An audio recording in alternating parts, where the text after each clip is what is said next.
Hello everyone, welcome back to my YouTube channel. Friend, आज की इस वीडियो में हम जीके जीएस के 20 महत्वपूर्ण सवाल देखने वाले हैं।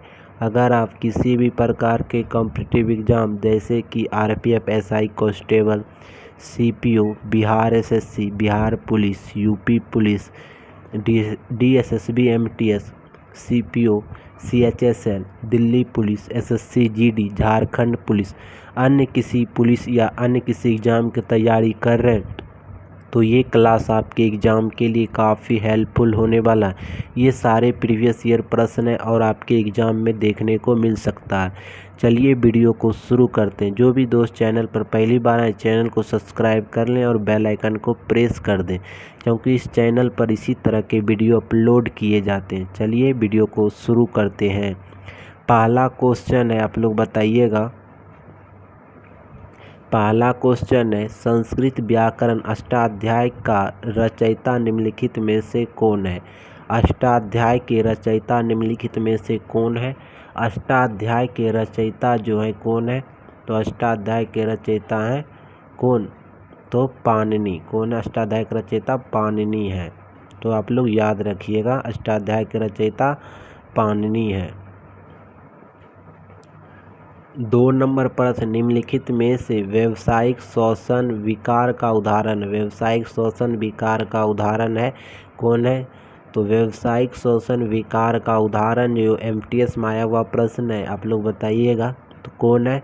सिलिकामाइता। सिलिकामाइता जो है व्यावसायिक शोषण विकार का उदाहरण है। आप लोग याद रखिएगा, ये आपका एमटीएस एग्जाम में आ चुका है प्रश्न।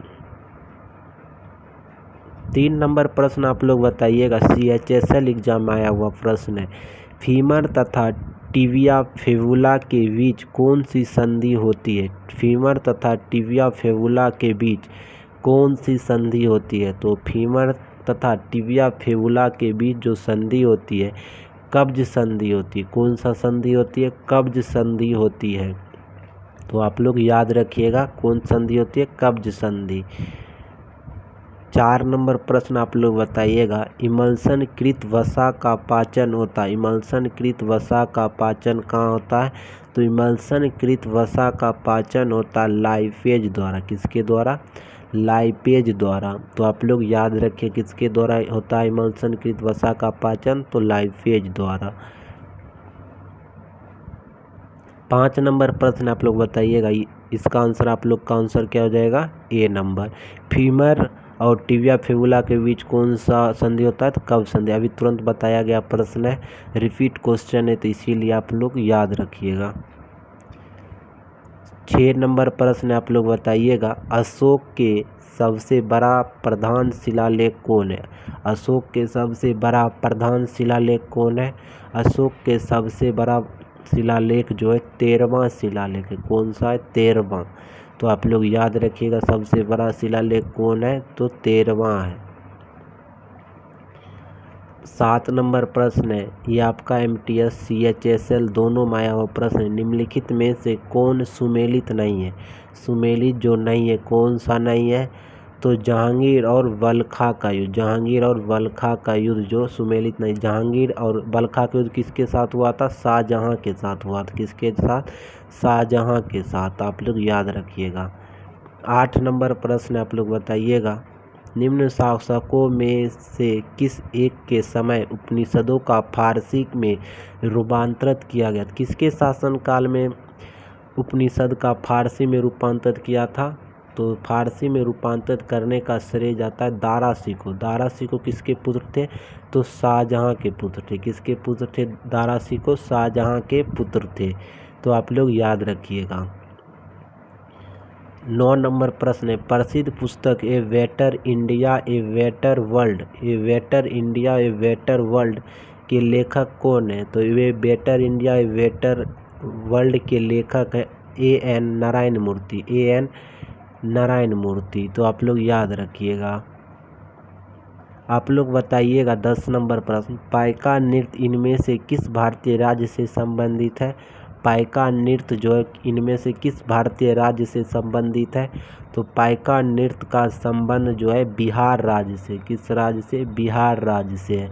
तो आप लोग याद रखिएगा पाइका नृत्य का संबंध किस राज्य से है, तो बिहार राज्य से है।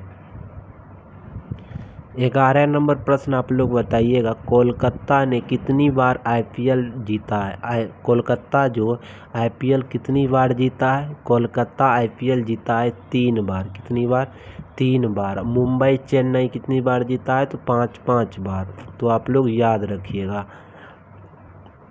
12 नंबर प्रश्न है, विराट कोहली ने कितनी बार ऑरेंज कप जीता है। विराट कोहली ने कितनी बार ऑरेंज कप जीता है।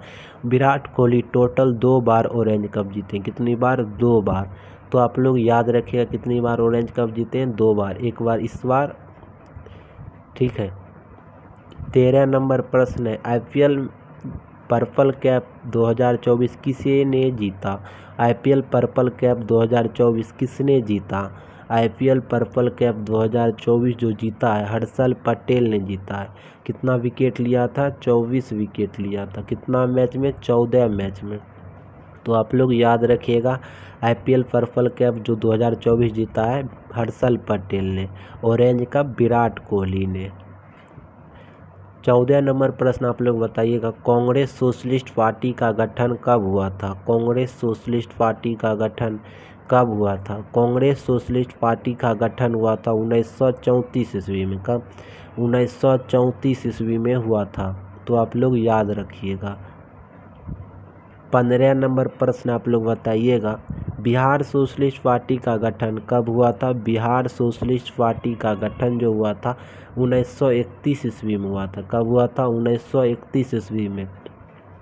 ये आपका प्रीवियस ईयर प्रश्न है, आप लोग याद रखिएगा। तो कब हुआ था, तो 1931 ईस्वी में। 16 नंबर प्रश्न आप लोग बताइएगा, आयोडीन का क्रमांक कितना होता है। आयोडीन का क्रमांक जो होता है कितना होता है। आयोडीन का क्रमांक होता है 53। कितना होता है, 53। आयोडीन का क्रमांक कितना होता है, 53। आप लोग याद रखें, मोस्ट इम्पोर्टेंट क्वेश्चन है आपके एग्जाम के लिए, तो आप लोग याद रखिएगा।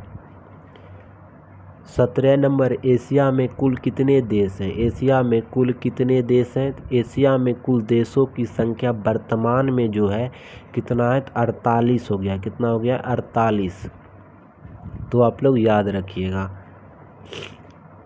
18 नंबर प्रश्न है, एशिया का मरीज किस देश को कहा जाता है। एशिया का मरीज किस देश को कहा जाता है। एशिया का मरीज जो कहा जाता है किस देश को कहा जाता है। एशिया का मरीज चीन को कहा जाता है। किस देश को कहा जाता है, चीन को कहा जाता है। काफ़ी बार एग्जाम में आ चुका है प्रश्न, आप लोग याद रखिएगा। एशिया का मरीज किस देश को कहा जाता है, चीन देश को कहा जाता है। 19 नंबर क्वेश्चन, इसमें ईरर क्वेश्चन है, यूरोप में कुल कितने देश हैं। यूरोप में कुल कितने देश हैं। यूरोप में कुल देशों की संख्या वर्तमान में 50+ है। कितना है, 50+। तो इस ऑप्शन को गलत कर दीजिएगा, आप लोग याद रखिएगा 50+ है। लेकिन यूरोप में कुल देशों की संख्या कितना है, 50+ है। 20 नंबर प्रश्न आप लोग बताइएगा, यूरोप का मरीज किस देश को कहा जाता है। यूरोप का मरीज किस देश को कहा जाता है। यूरोप का मरीज जो कहा जाता है तुर्की को कहा जाता है। किस देश को कहा जाता है, तुर्की को कहा जाता है। तो आप लोग याद रखें, यूरोप का मरीज किस देश को कहा जाता है, तुर्की को। एशिया का मरीज किस देश को कहा जाता है, चीन को कहा जाता है। आप लोग इस प्रश्न का आंसर आप लोग बता दीजिएगा कमेंट बॉक्स। आप लोग अगर जानते होंगे तो यूरोप में टोटल देशों की संख्या कितना है, तो आप लोग कमेंट बॉक्स में कमेंट करिएगा, ठीक है। HW क्वेश्चन है, ये ऑप्शन नहीं है, ठीक है। आप लोग सर्च करके तो आप लोग कमेंट बॉक्स में कमेंट कीजिएगा। आज की वीडियो कहीं समाप्त करते हैं। जय हिंद, जय भारत।